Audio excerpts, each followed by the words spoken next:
Hey everyone, welcome back to my channel. So today I want to talk a little bit about what I see often, which is the trap of people pleasing. If you are a sensitive, giving person that is used to accommodating other people, you'll probably be familiar with this. Um, on the outset, it makes sense why you would want to people please because you think, well, that will make them happy, that will make me happy because they're feeling good and I'm sensitive and I pick up on what other people feel. However, the problem with that is that we often do it at our own expense. Now, rationally, we understand that as adults, but if we are sensitive adults, we're most likely sensitive children. And we will deploy that behavior to get our needs met as children, right? Maybe we pick up on someone who isn't as generous as we are, and we negotiate our needs, our boundaries by giving in to what they want. And then as a result, we don't get our needs met. And then we condition ourselves to this behavior over many, many years.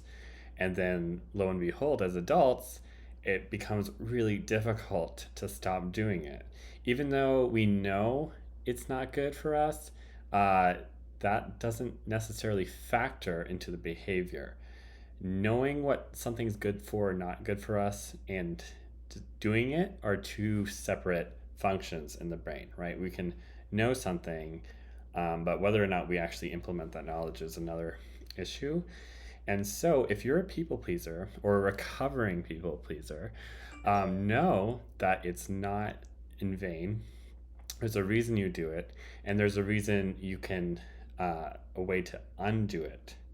And now, the way to interrupt that pattern, right, is to see what the payoff is and identify that payoff and see that actually it's just not worth it, right? We're always going to do a behavior because we have an incentive to do it. And if we start to see the incentive as actually not worth it, then we're going to stop the behavior, right? And so next time you see yourself about to people please, pause and ask yourself, is the juice worth the squeeze? Is it better maybe to be temporarily uncomfortable and not please this other person, regardless of what they may or may not think or do, and just try it? The best way to break out of our comfort zone and make change is to do incremental changes, right? I'm not asking you to revolutionize your whole relationship space. That won't happen anyways, right? You'll get overwhelmed and you'll self-sabotage. But I am asking to do just one thing that makes you uncomfortable. Just push the envelope a little bit, not a lot, a little bit, and see what happens. You'll probably notice that your world won't crumble, yet your friend won't disavow you and never speak to you. Maybe they'll be surprised, but that's okay.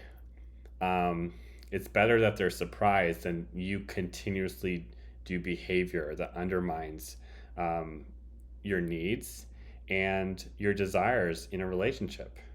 Because if you're always enabling someone else and what they want, how are you ever going to find out what you want, right? So this is, as a sensitive person who's used to perhaps giving in to someone else, it's going to be a little confusing at first to say no, but like any practice, the more you do it, the easier it gets.